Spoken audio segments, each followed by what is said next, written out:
Hello students, welcome my YouTube channel শিক্ষা সঙ্গম। তোমাদের caste certificate verification নিয়ে একটা আপডেট চলে এলো। কিছুদিন আগে খবরের কাগজের মাধ্যমে জানা গেছিল যে তোমাদের কাস্ট সার্টিফিকেট ভেরিফিকেশন শুরু হয়ে গেছে এবং যাদের যাচাইয়ের পর সার্টিফিকেট ভুয়ো বলে প্রমাণিত হবে তারা যদি চাকরি পেয়ে থাকেন তবে তাদের চাকরি বাতিল হয়ে যাবে। তো তোমাদের ভাইরাল নির্দেশিকাতে কি কি বলা রয়েছে এবং খবরের কাগজে কি বলা হয়েছে তা প্রমাণ সহ দেখে নাও। অবশ্যই আমার চ্যানেলে যারা নতুন রয়েছে তারা চ্যানেলটিকে সাবস্ক্রাইব করে রাখো। দেখো, এটা হলো তোমাদের সেই ভাইরাল নির্দেশিকা। তো এখানে কি বলা হয়েছে দেখো, কাস্ট সার্টিফিকেট যাচাইকরণের নির্দেশাবলী, guideline for caste certificate verification, অর্থাৎ তোমাদের যে কাস্ট সার্টিফিকেট রয়েছে তার কিন্তু ভেরিফিকেশন হবে। তো কাদের সার্টিফিকেট গুলো ভেরিফিকেশন হবে দেখো, 2011 সালের পরের যে সার্টিফিকেট গুলো রয়েছে সেই সার্টিফিকেট গুলোর কিন্তু ভেরিফিকেশন হবে। তো এখানে দেখো 2011 সালের পরের ইস্যু করা কাস্ট সার্টিফিকেট যাচাইকরণের জন্য আবেদনকারীদের নিচে উল্লিখিত নথিপত্রগুলি সাথে আনতে হবে। অর্থাৎ তোমাদের 2011 সালের পর যাদের কাস্ট সার্টিফিকেট করা হয়েছে তাদের সার্টিফিকেটগুলো কিন্তু যাচাইকরণ করা হবে এবং তার জন্য কি ডকুমেন্টস লাগবে সেগুলো কিন্তু তোমাদের এই গাইডলাইন্সে বলা রয়েছে। তো তোমাদের কি কি নথিপত্রগুলো লাগবে সেগুলো একবার দেখে নাও।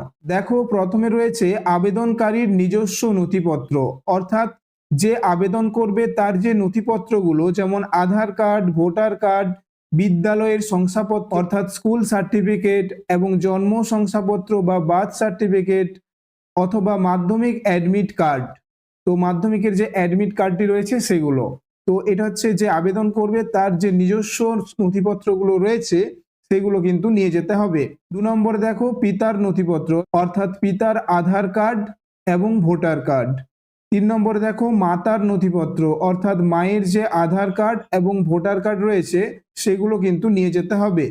4 নম্বরে কি বলা হয়েছে দেখো, হালনাগাদ ভোটার তালিকা, অর্থাৎ কি বলা হয়েছে দেখো, 2026 সালের সংশোধিত ভোটার তালিকার নির্দিষ্ট পাতা যেখানে আবেদনকারী পিতা এবং মাতার নাম নথিভুক্ত রয়েছে, অর্থাৎ যেখানে আবেদনকারীর পিতা এবং মাতার নাম নথিভুক্ত রয়েছে।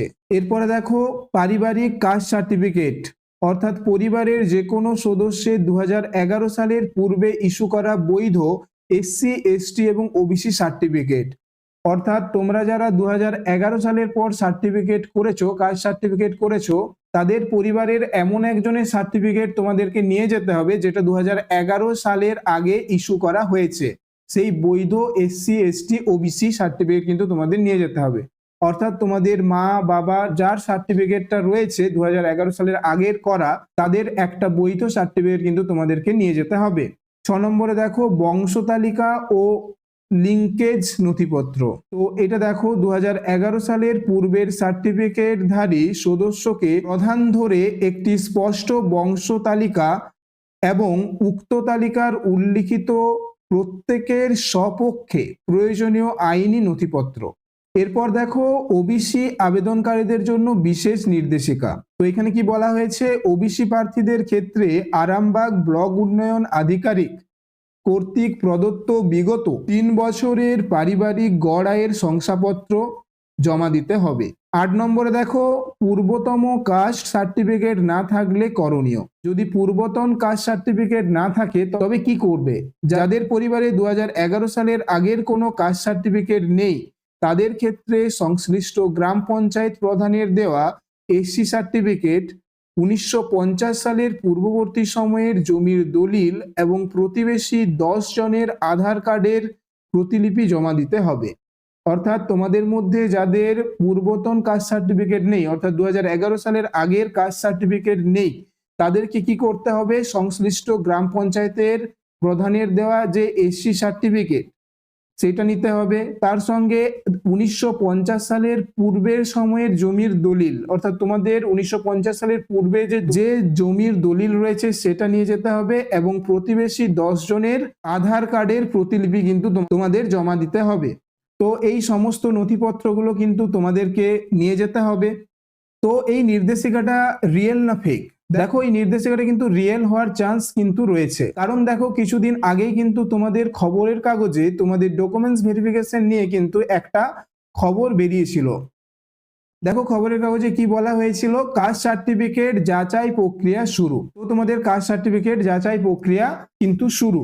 তো এখানে দেখো ভুয়ো সার্টিফিকেট দেখিয়ে বহু প্রার্থী চাকরি করছেন, তো সেই জন্যই কিন্তু তোমাদের কাস্ট সার্টিফিকেট যাচাই করা হবে। তো এই কাগজের মেন যেটা বলা রয়েছে সেটা দেখো, নবান্নের সূত্রে খবর কাস্ট সার্টিফিকেট বা ইডব্লিউএস সার্টিফিকেট দেখিয়ে যারা সরকারি দপ্তরে চাকরি করছেন তাদের প্রত্যেকের সার্টিফিকেট যাচাই করার পর যদি ভুয়ো সার্টিফিকেট প্রমাণিত হয় তাহলে সবাইকে চাকরি থেকে কিন্তু বরখাস্ত করা হবে। অর্থাৎ তোমাদের কাস্ট সার্টিফিকেট যাচাইকরণের এটাই একটা কারণ, সেটা হচ্ছে যাদের কাস্ট সার্টিফিকেট ভুয়ো বলে প্রমাণিত হবে তাদের কিন্তু চাকরি বাতিল হয়ে যাবে। তো তোমরা নির্দেশাবলীটা দেখলে, তো তোমরা এই সমস্ত ডকুমেন্টসগুলো কিন্তু রেডি রাখবে এবং তোমাদের যে যাচাইকরণ হবে অর্থাৎ ভেরিফিকেশন হবে সেই সময় কিন্তু এই ডকুমেন্টসগুলো তোমাদের কিন্তু লাগবে। তো এরকম ইনফরমেটিভ ভিডিওগুলো পাওয়ার জন্য তোমরা অবশ্যই চ্যানেলটিকে সাবস্ক্রাইব করে রাখো এবং ভিডিওটা যদি ভালো লেগে থাকে একটা লাইক করে দিও। তো দেখা হচ্ছে পরের ভিডিওতে।